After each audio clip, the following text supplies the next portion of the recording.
Di ujung gang sempit dekat kampus tua, berdiri sebuah rumah kos yang tampak biasa, nyaris tak menarik perhatian. Cat dindingnya mengelupas seperti kulit tua yang lelah bertahan. Pagarnya berkarat dan berdecit pelan setiap kali dibuka. Meski dikelilingi rumah-rumah lain, tempat itu terasa selalu sepi, seolah suara kehidupan enggan singgah terlalu lama. Mahasiswa lalu lalang setiap hari, namun jarang ada yang benar-benar menoleh ke rumah kos itu. Bukan karena takut, lebih karena ada perasaan ganjil yang sulit dijelaskan. Seperti berdiri terlalu lama di depan pintu yang tidak ingin dibuka. Di antara deretan kamar, ada satu yang jarang sekali ditempati. Kamar nomor 7. Anehnya, kamar itu tidak memiliki cerita horor. Tidak ada suara tangisan, tidak ada penampakan, tidak ada bau aneh atau noda mencurigakan di dinding. Kamar itu bersih, rapi, dan fungsional. Hanya satu hal yang berbeda. Tidak ada cermin. Bukan di kamar mandi, bukan di dinding, bahkan sepotong kaca pun tidak ada. Ketika calon penghuni bertanya, pemilik kos, seorang ibu tua berkerudung kusam, selalu menjawab singkat tanpa menatap lawan bicaranya. Penghuninya dulu minta begitu. Tidak ada penjelasan lanjutan, tidak ada kisah tambahan, seolah percakapan itu seharusnya berhenti di sana. Adit tidak peduli. Ia mahasiswa tingkat akhir, skripsinya terbengkalai, rekeningnya nyaris kosong, dan pikirannya dipenuhi tekanan yang tak terlihat. Yang ia butuhkan hanyalah kamar murah, dekat kampus, dan cukup tenang untuk menyelesaikan bab terakhir hidup mahasiswanya. Cermin atau tidak, baginya itu bukan masalah. Bahkan, tanpa ia sadari, ada kelegaan kecil saat pertama kali menutup pintu kamar nomor 7. Tidak harus melihat wajah sendiri setiap pagi, tidak harus berhadapan dengan mata yang selalu tampak lelah dan kecewa. Malam itu, Adit merebahkan diri di kasur tipis, menatap langit-langit yang retak halus. Ia tidak tahu bahwa ketiadaan cermin bukan untuk menghilangkan pantulan, melainkan untuk melindungi siapapun yang tinggal di dalamnya. Hari-hari pertama berlalu dengan cara yang anehnya menyenangkan. Kamar nomor 7 sunyi, bukan sunyi yang menekan, melainkan sunyi yang seperti selimut tipis di malam hujan. Tidak ada suara tetesan air dari kamar mandi, tidak ada derit aneh dari langit-langit. Bahkan suara kendaraan dari gang depan terasa jauh, seolah diredam oleh jarak yang tak terlihat. Adit mulai terbiasa dengan keheningan itu. Ia bangun pagi tanpa terburu-buru, menyeduh kopi instan sambil duduk di tepi kasur, mengetik skripsi lebih lama dari biasanya, dan untuk pertama kalinya setelah berbulan-bulan, ia tidak merasa sedang dikejar oleh waktu, atau oleh dirinya sendiri. Baru setelah hampir seminggu, satu kesadaran kecil muncul. Ia belum pernah melihat bayangan dirinya. Bukan hanya cermin, memang tidak ada, tapi refleksi apapun. Pintu lemari kayu yang kusam tak memantulkan apa-apa. Jendela saat malam hanya menunjukkan kegelapan pekat tanpa siluet. Bahkan ketika ia menuang air ke ember, permukaannya seolah buram, tak pernah cukup tenang untuk memperlihatkan wajahnya. Adit terdiam sesaat, menyadari hal itu. Aneh, tapi tidak menakutkan. Justru menenangkan. Tidak ada wajah lelah yang menyambutnya setiap pagi. Tidak ada lingkar mata yang mengingatkan tentang kegagalan. Tidak ada senyum palsu yang harus ia paksakan agar terlihat baik-baik saja. Ia hanya ada, tanpa penilaian, tanpa perbandingan. Di kamar itu Adit tidak perlu menjadi siapapun selain dirinya, bahkan tanpa harus melihat siapa dirinya sekarang. Dan tanpa ia sadari, untuk pertama kalinya setelah sekian lama, ia mulai tidur lebih nyenyak. Seolah kamar tanpa cermin itu sedang mengajarinya satu hal sederhana. Kadang yang paling melelahkan bukanlah dunia di luar, melainkan tatapan kita sendiri yang terlalu keras kepada diri sendiri. Suatu malam, Adit terbangun tepat pukul 2. Ia tidak terbangun karena mimpi buruk, tidak juga karena suara keras. Yang membangunkannya justru sesuatu yang terlalu pelan untuk diabaikan. Suara napas. Bukan napasnya sendiri, ritmenya berbeda, lebih lambat, lebih berat. Seperti seseorang yang sedang berdiri diam, menahan diri agar tidak terdengar. Adit menahan napas. Ia mendengarkan. Suara itu berasal dari sudut kamar, Bukan dari luar jendela, bukan dari lorong kos, dari dalam. Jantungnya berdetak lebih cepat. Telapak tangannya dingin. Ia duduk perlahan di kasur, matanya menatap sudut ruangan yang gelap, tempat lemari kecil dan dinding bertemu. Napas itu masih ada, pelan, teratur, sabar. Seperti sedang menunggu ia sadar sepenuhnya. Dengan gerakan cepat, Adit meraih saklar dan menyalakan lampu. Cahaya putih menyala terang. Kosong. Tidak ada siapapun. Tidak ada apa-apa selain dinding, lemari, dan lantai yang bersih. Suara napas itu menghilang begitu saja, seolah tak pernah ada.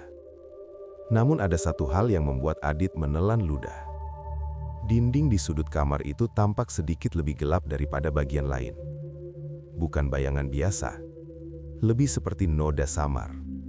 Seperti bekas sesuatu yang terlalu lama berdiri di sana, sampai cahaya pun enggan sepenuhnya menyentuhnya. Adit bangkit dari kasur dan mendekat.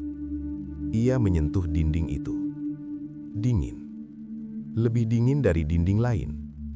Ia menarik tangannya kembali, menghembuskan napas panjang, lalu tertawa kecil.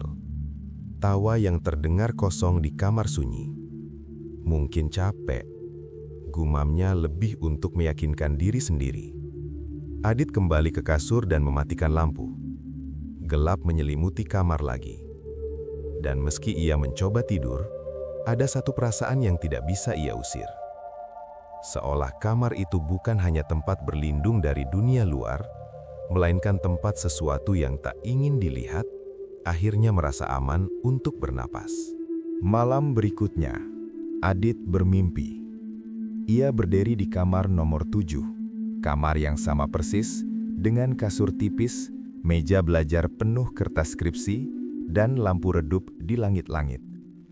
Namun ada satu hal yang tidak pernah ada sebelumnya. Sebuah cermin besar berdiri tegak di hadapannya. Bingkainya sederhana, sedikit kusam, seolah sudah lama tidak disentuh. Cermin itu tidak memantulkan cahaya lampu dengan sempurna. Permukaannya seperti air yang tenang, tidak bergelombang, tapi juga tidak sepenuhnya jernih. Adit melangkah mendekat. Di dalam cermin, ia melihat dirinya sendiri, atau setidaknya sosok yang sangat mirip dengannya. Namun pantulan itu tidak bergerak. Ketika Adit mengangkat tangan, sosok di cermin tetap diam. Ketika Adit memiringkan kepala, pantulan itu hanya menatap lurus, matanya tajam dan lelah. Tatapan yang selama ini ia hindari. Wajah di cermin tampak lebih pucat. Lingkar hitam di bawah matanya jelas. Bahunya turun, seolah memikul beban yang terlalu lama disimpan sendirian.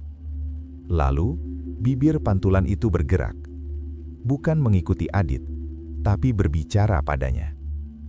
Kau terlalu sering lari dari dirimu sendiri. Suara itu tidak keras, tidak mengancam, justru datar, seperti suara yang sudah terlalu sering diabaikan.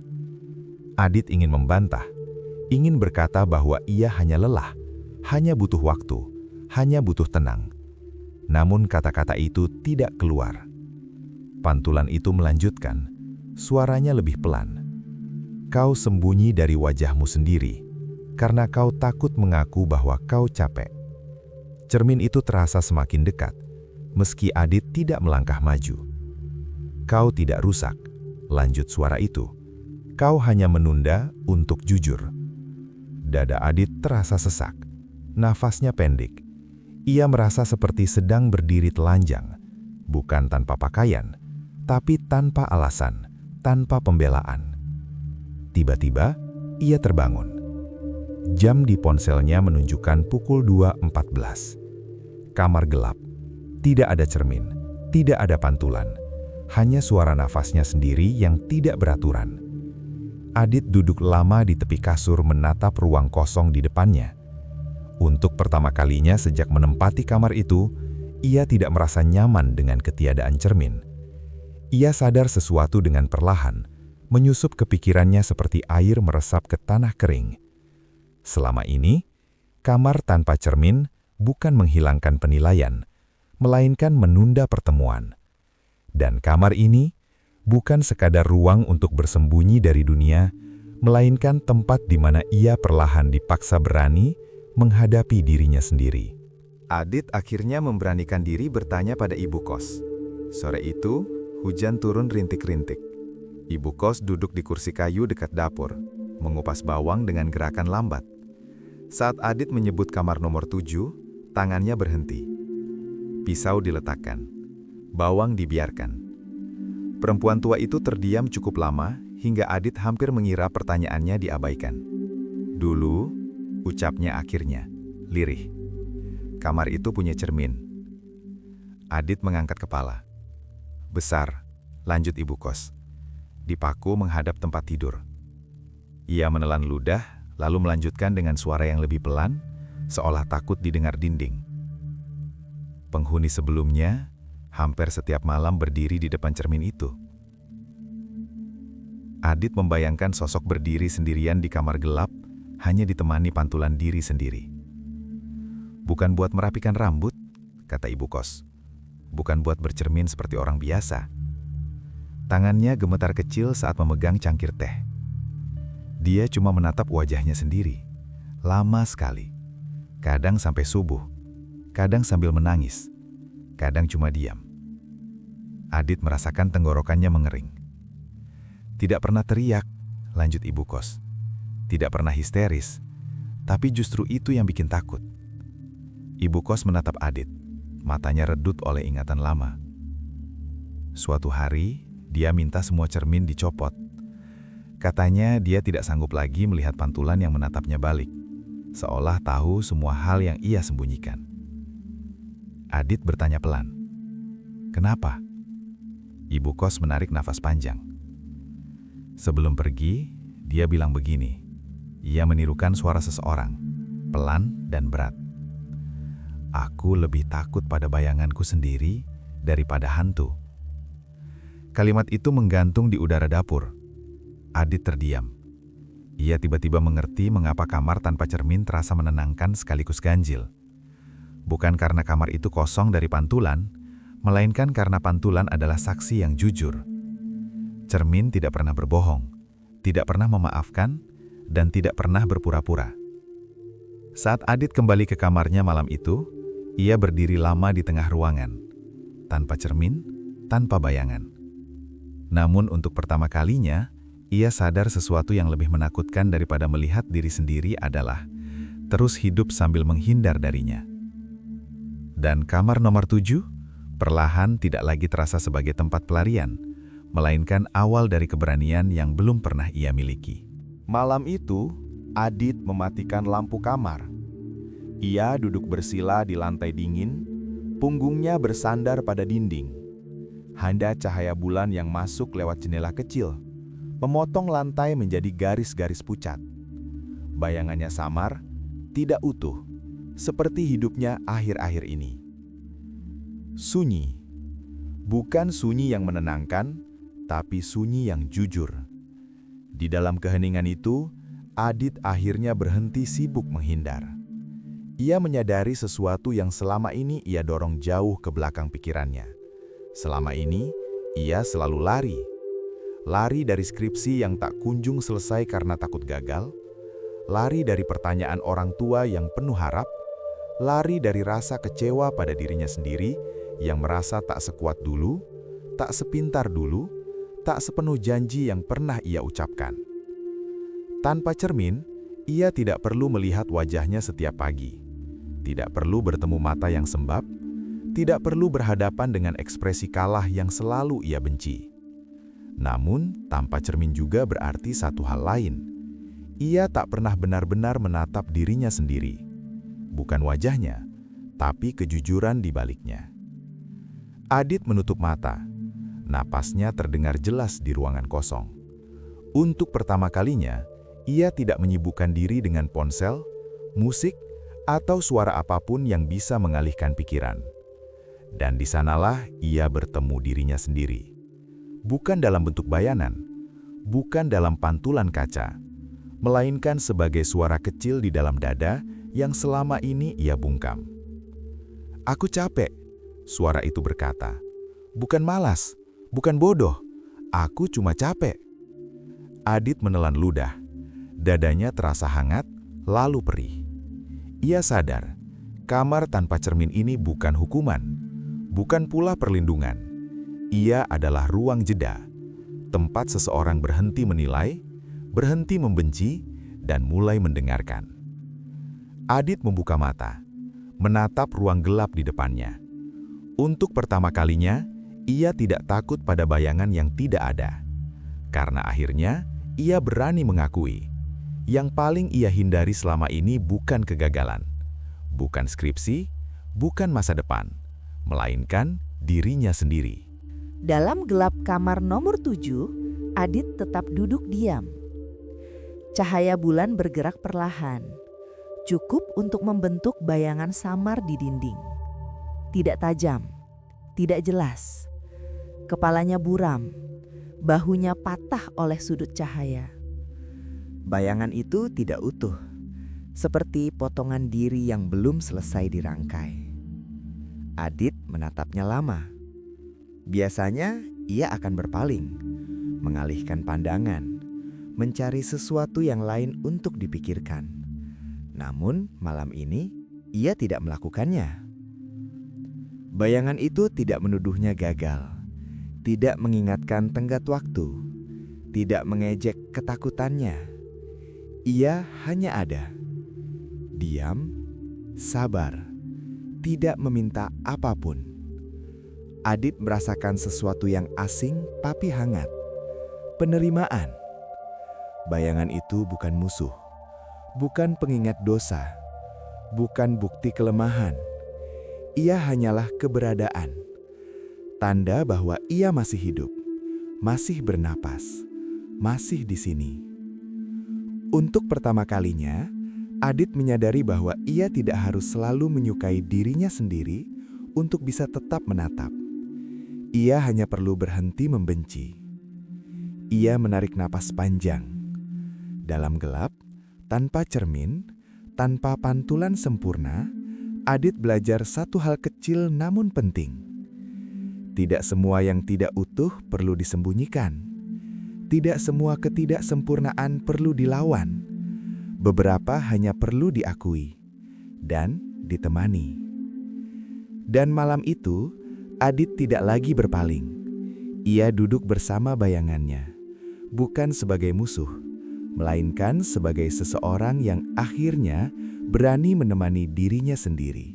Keesokan harinya, Adit keluar kamar lebih pagi dari biasanya. Ia berjalan ke toko kecil di ujung gang dan membeli sebuah cermin sederhana. Tidak besar, tidak berbingkai mewah.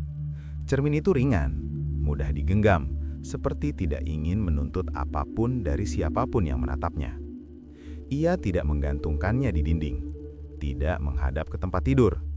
Adit meletakkannya di atas meja belajar, menghadap ke atas. Seolah berkata, jika kau ingin melihat, datanglah dengan kesadaranmu sendiri. Malam pun tiba. Setelah lampu dimatikan dan kamar kembali sunyi, Adit duduk di depan meja. Ia menarik kursi perlahan, lalu memutar cermin itu hingga pantulannya menghadap wajahnya. Ia menatap. Tak ada hantu, tak ada bayangan bergerak sendiri, tak ada bisikan. Yang ada hanyalah wajah manusia biasa. Wajah yang terlihat lelah, dengan mata sedikit cekung dan garis tipis di dahi. Wajah yang tidak sempurna, tidak secerah foto lama, tidak sekuat harapan orang lain. Namun wajah itu nyata, jujur, tidak bersembunyi. Adit menghela napas. Untuk pertama kalinya, ia tidak buru-buru menghakimi apa yang ia lihat. Tidak membandingkan, tidak mencari-cari kesalahan. Ia hanya mengakui keberadaannya sendiri. "Aku memang capek," gumamnya pelan. Dan itu tidak apa-apa. Cermin kecil itu tidak menuntut senyum, tidak meminta keberanian palsu. Ia hanya memantulkan apa adanya, dan itu cukup. Adit tersenyum tipis, bukan senyum kemenangan, bukan senyum lega sepenuhnya. Hanya senyum seseorang yang akhirnya berhenti berperang dengan dirinya sendiri. Malam itu, Kamar nomor 7 tidak lagi terasa seperti ruang pelarian. Ia menjadi ruang pertemuan antara Adit yang selama ini lari dan Adit yang mulai berani melihat. Adit tidak tersenyum, tidak juga menangis. Ia menatap pantulannya dalam cermin kecil itu cukup lama, seolah memastikan bahwa sosok di hadapannya benar-benar nyata. Bukan ilusi, bukan harapan palsu, bukan versi yang dibuat-buat. Lalu ia berkata pelan, hampir seperti berbicara pada kamar itu sendiri. Aku memang belum berhasil, tapi aku masih di sini. Kalimat itu tidak terdengar heroik, tidak penuh janji, tidak disertai tekad besar yang menggelegar. Namun justru disitulah kekuatannya. Adit menyadari selama ini ia mengira hidup harus selalu disertai capaian agar layak dijalani. Bahwa gagal berarti kalah. Bahwa berhenti sejenak sama artinya dengan menyerah. Padahal malam ini, di kamar tanpa cermin yang sunyi, ia belajar satu hal sederhana. Bertahan pun adalah bentuk keberanian. Ia masih di sini, masih bernafas, masih mau duduk dan jujur pada dirinya sendiri. Dan itu, untuk saat ini, cukup. Kamar itu tetap sunyi, tidak ada perubahan fisik. Dindingnya masih sama, lantainya dingin. Udara malam masuk pelan dari jendela. Namun, sunyi itu kini berbeda. Bukan lagi kekosongan yang menekan, melainkan keheningan yang memberi ruang. Ruang untuk menerima, ruang untuk pelan-pelan bangkit, ruang untuk menjadi manusia tanpa harus sempurna. Adit mematikan lampu meja, membiarkan cermin tetap di sana. Tidak ditutup, tidak disembunyikan. Ia tidak lagi takut pada pantulannya. Malam itu, untuk pertama kalinya sejak lama, Adit tidur tanpa gelisah. Bukan karena semua masalahnya selesai, melainkan karena ia akhirnya berhenti meninggalkan dirinya sendiri. Kamar nomor 7 tetap seperti semula. Tidak ada cermin besar di dinding. Tidak ada pantulan yang menunggu siapapun setiap pagi. Dan tetap jarang ditempati. Bukan karena angker, bukan karena cerita-cerita aneh yang beredar dari mulut ke mulut, melainkan karena ada sesuatu yang tak kasat mata namun berat. Sesuatu yang hanya bisa dirasakan oleh mereka yang pernah tinggal di dalamnya. Kamar itu memaksa orang untuk diam, untuk mendengar isi kepala sendiri, untuk bertemu dengan pertanyaan yang selama ini ditunda. Sebagian orang pergi setelah beberapa malam, sebagian lain tak pernah kembali setelah melihatnya sekali. Bukan karena takut pada kamar, melainkan karena diri mereka sendiri saat tak lagi bisa bersembunyi di balik kesibukan, pencapaian, atau alasan. Adit akhirnya pindah ketika hidupnya mulai berjalan lagi. Bukan karena kamar itu selesai mengajarinya, melainkan karena ia sudah belajar satu hal penting. Kejujuran pada diri sendiri tidak membutuhkan cermin. Ia meninggalkan kamar itu tanpa menoleh, bukan karena lupa, melainkan karena ia sudah membawa pelajaran itu kemanapun ia pergi. Kamar nomor 7 tetap berdiri di ujung gang sempit. Sunyi, sederhana, tanpa cermin. Dan hikmahnya tetap sama, menunggu siapapun yang mau memahami. Kadang yang paling menakutkan bukan makhluk tak kasat mata, melainkan keberanian untuk mengakui luka sendiri. Tidak semua orang berani menatap pantulan hidupnya, bahkan ketika pantulan itu tidak terlihat. Karena sesungguhnya, cermin paling jujur selalu ada di dalam diri.